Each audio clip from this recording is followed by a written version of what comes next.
আসসালামু আলাইকুম, কেমন আছেন সবাই? আশা করছি অনেক ভালো আছেন। আজ আমি আপনাদের জন্য নিয়ে এসেছি পিঠার আয়োজন। চলেন তো একসাথে সবাই মিলেমিশে পিঠা তৈরি করে ফেলি। আর আজকে তৈরি করতে যাচ্ছি চিকেন ঝাল পুলি পিঠা। আমার তো বেশ ভালো লাগে, আমার বাচ্চাদেরও অনেক বেশি পছন্দের এবং আমার বিশ্বাস সবারই কম বেশি অনেক পছন্দের এই ঝাল পুলি পিঠা। আমি প্রথমে এখানে একটি মুরগি ঠিক এইভাবে কেটে নিয়েছি। একদম হাড় ছাড়িয়ে মাংসগুলোকে টুকরো টুকরো করে কেটে নিয়েছি। আমার মুরগিটা ছিল 1200 গ্রাম ওজনের। সব কিছু বাদ দিয়ে এখানে প্রায় 8 থেকে 900 গ্রাম মতোই টিকেছিল। আপনারা চাইলে এর থেকেও কিন্তু ছোট টুকরো করে নিতে পারেন, আবার যদি চান আপনারা গরুর মাংস দিয়েও করে নিতে পারেন। চলে যাচ্ছি রান্নায়। আমি প্রথমে এখানে নিয়েছি পেঁয়াজ কুচি এবং সাথে নিয়েছি কাঁচামরিচ কুচি। কাঁচামরিচটা বেশ ঝাল ছিল তাই একটু কম পরিমাণে নিয়েছি। চুলো একটি প্যান বসিয়ে আমি তাতে দিয়ে দিচ্ছি সাদা এবং কালো গোলমরিচ। তেলে নিয়ে গুঁড়ো করে নিচ্ছি, সেই সাথে জিরেটাও তেলে নিলাম এবং গুঁড়ো করে নিলাম। চুলোয় আরেকটি প্যান বসিয়েছি, তাতে আমি দিয়ে দিচ্ছি রান্নার তেল। এরপর এর উপরে দিয়ে দিচ্ছি আমি পেঁয়াজ কুচি এবং কাঁচামরিচ কুচি দিয়ে একটু নেড়েচেড়ে ভেজে নিচ্ছি। কড়া করে ভাজতে হবে না বা বেরেস্তা করতে হবে না, একটু নরম হয়ে আসলেই কিন্তু ব্যাস হয়ে যাবে। এদিকে আমি কিছু গুঁড়ো মশলা নিয়েছি হলুদ গুঁড়ো, মরিচ গুঁড়ো নিয়েছি, জিরে গুঁড়ো নিয়েছি, গোলমরিচ গুঁড়ো এবং গরম মশলা গুঁড়ো। আপনারা চাইলে ধনে গুঁড়োটাও কিন্তু অ্যাড করতে পারেন। এর সাথে নিয়েছি দারচিনি, এলাচ এবং তেজপাতা। পেঁয়াজটাকে একটু নরম হয়ে এলেই তাতে আমি দিয়ে দিব আস্ত গরম মশলা। খুব সুন্দর একটা ফ্লেভার আসা পর্যন্ত আমি ভেজে নিচ্ছি। আমি চেষ্টা করেছি আজকে এই পিঠা খুব যত্ন করে তৈরি করে দেখানোর এবং খুব বেশি একটা দ্রুত না করে ধীরে ধীরে আপনাদেরকে পুরোটা ভিডিও দেখানোর চেষ্টা করেছি। আচ্ছা, সুন্দর একটা ফ্লেভার বেরিয়ে এলে এর উপর আমি দিয়ে দিচ্ছি চিকেনের টুকরোগুলো। আমি বাসায় তৈরি করছি তাই পেঁয়াজটা একটু কম করেই দিয়েছি। আমি যদি সেলের উদ্দেশ্যে তৈরি করতাম তাহলেও কিন্তু আমি পেঁয়াজটা কমে দিতাম, তবে সব আপুরা কিন্তু এতটা কম পেঁয়াজ দেয় না। আচ্ছা, এর উপর আমি গুঁড়ো মশলাগুলো দিয়ে তাতে আমি দিয়ে দিচ্ছি আদা রসুন বাটা, তার সাথে আমি দিয়ে দিলাম সয়া সস, দিয়ে সবকিছু খুব ভালোভাবে নেড়েচেড়ে মিশিয়ে নিচ্ছি। বাইরে থেকে ঝাল পুলি পিঠা কিনে খেতে গেলে কিন্তু অতটা চিকেন পাওয়া যায় না, তখন কিন্তু খুব বিরক্ত লাগে এবং কষ্টও লাগে। আমার কথা হলো, টাকা দিয়ে যদি কিনেই খেতে হয় কেন আপনারা ঠকিয়ে দিচ্ছেন বলেন তো? তবে হ্যাঁ, ইউনিমার্টে যে পিঠার আয়োজনটা ছিল সেখানে কিন্তু চিকেন পুলি পিঠাতে বেশ কিছুটা চিকেন পাওয়া গিয়েছিল। আচ্ছা, নেড়ে চেড়ে কিছুক্ষণ ভেজে নেওয়ার পরে এর ওপর আমি দিয়ে দিচ্ছি টক দই। আমি টক দইটা খুব ভালো মতো পানি ঝরিয়ে রেখেছিলাম, তারপর হাতে একটু ফেটিয়ে নিয়েছিলাম।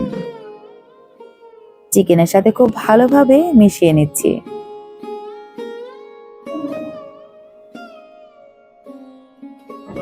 এরপর এতে আমি দিয়ে দিব স্বাদ মিশালি। বাজারে কিন্তু বিভিন্ন রকমের স্বাদ মিশালি পাওয়া যায়, আপনারা যে কোনো একটা দিয়ে দিলেই কিন্তু হবে, তবে এটা আমার ঘরে তৈরি করা ছিল। কোনো এক সময় এর রেসিপিটাও শেয়ার করে দেব। আমি সবকিছু খুব ভালো মতো একসাথে মিশিয়ে নিচ্ছি। আরেকটি কথা, আপনারা কিন্তু স্বাদ মিশালিটা না দিলেও কিন্তু এর স্বাদ হবে দুর্দান্ত, কারণ চিকেনটাকে কিন্তু আমি খুব ভালোভাবে ভাজা ভাজা করেই নামিয়ে নেব। এরপরে আমি দিয়ে দিচ্ছি চিলি গার্লিক সস।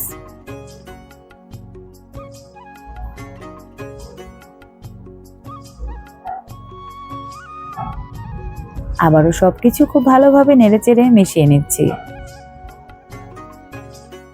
মোট কথা, চিকেনের পানিটা একদমই শুকিয়ে ফেলতে হবে। এরপরে আমি গরম মশলা এবং তেজপাতা তুলে নিচ্ছি।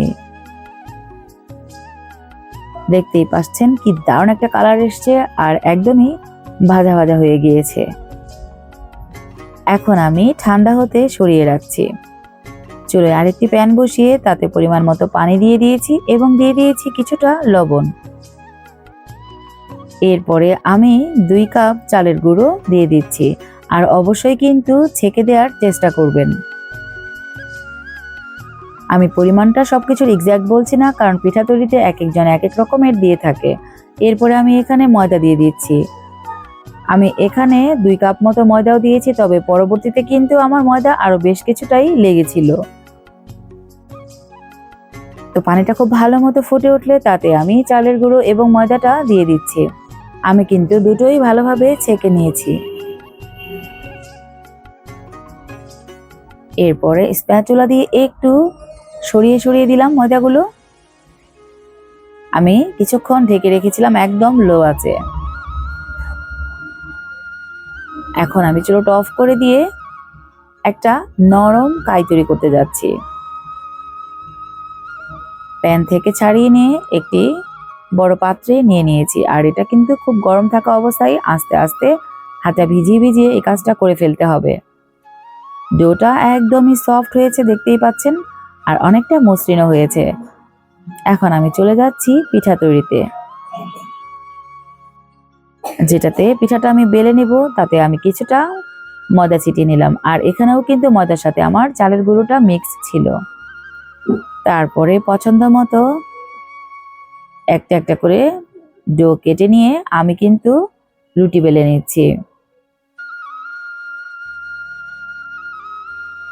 দেখতেই পাচ্ছেন কেমন থিকনেস হয়েছিল। এরপরে এর মধ্যে আমি মাংস দিয়ে দিচ্ছি। রান্না করা মাংসটা দেওয়ার পরে পছন্দ মতো ডিজাইন করে আপনারা কিন্তু কেটে নিতে পারেন। আর এখন তো বাজারে অনেক রকমের পিঠা তৈরির যন্ত্রপাতি পাওয়া যায়, আপনারা কিন্তু তাতেও করে নিতে পারেন। আমি কিছু পিঠা ঠিক এইভাবে আমাদের মা দাদিরা যেভাবে তৈরি করতেন সেইভাবে তৈরি করে নিচ্ছি, আর কিছু পিঠা আমি তৈরি করে নেব পিঠা মেকারে। পিঠা মেকারে পিঠাটা খুব দ্রুতই হয়ে যায়, তবে আমার কাছে কিন্তু হাতে তৈরি করতে খুব ভালো লাগে, আমি বেশ আনন্দ পাই। যাই হোক, ঠিক এইভাবে আমি একটি একটি করে পিঠা তৈরি করে নিচ্ছি। আর যে কোনো একটি পাত্রে আপনারা একটু সয়াবিন তেল মেখে নেবেন অথবা ময়দা ছিটিয়ে তার উপরে কিন্তু পিঠাগুলোকে রাখবেন। আমি একে একে সবগুলো পিঠা তৈরি করে নিচ্ছি। আমি ময়দা মিক্স করেছি, আপনারা চাইলে কিন্তু শুধু চালের গুঁড়ো দিয়েও করতে পারেন, আবার যদি চান চালের গুঁড়োটা স্কিপ করে শুধু ময়দা দিয়েও করতে পারেন। তবে আমার রেসিপিটা একবার ফলো করে করে দেখবেন, ইনশাআল্লাহ আশাহত হবেন না, অনেক ভালো লাগবে খেতে। তো আমি এইভাবে সবগুলো পিঠা খুব সুন্দরভাবে ডিজাইন করে নিয়েছি। আর ভেতরে কিন্তু পুরটা অনেক বেশি আমি দিয়েছিলাম, যেহেতু বাচ্চারা খাবে। আমার সবগুলো পিঠা তৈরি করা হয়ে গিয়েছে।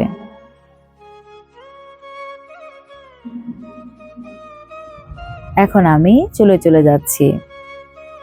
চলো একটি প্যান বসিয়ে তাতে আমি দিয়ে দিব রান্নার তেল। একটু বেশি পরিমাণে দিয়ে দিচ্ছি, কারণ আমি এখানে ডুবো তেলেই পিঠাগুলো ভেজে নেব। তেলটা খুব ভালো মতো গরম হয়ে এলে চুলোর আঁচটা কিন্তু আমরা মিডিয়াম টু লোতে দিয়ে দিব।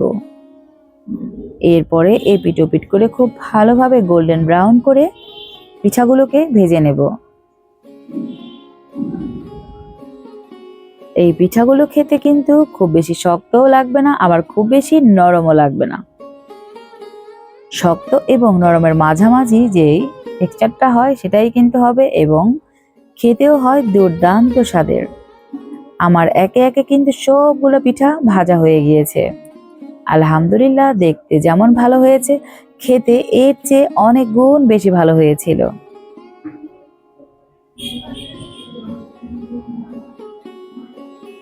দেখতেই পাচ্ছেন ভেতরের পুরটা। ব্যাস, আমার একদমই পিঠাগুলো তৈরি করা হয়ে গিয়েছে। আমার রেসিপি ভালো লেগে থাকলে সাবস্ক্রাইব করবেন। আসসালামু আলাইকুম।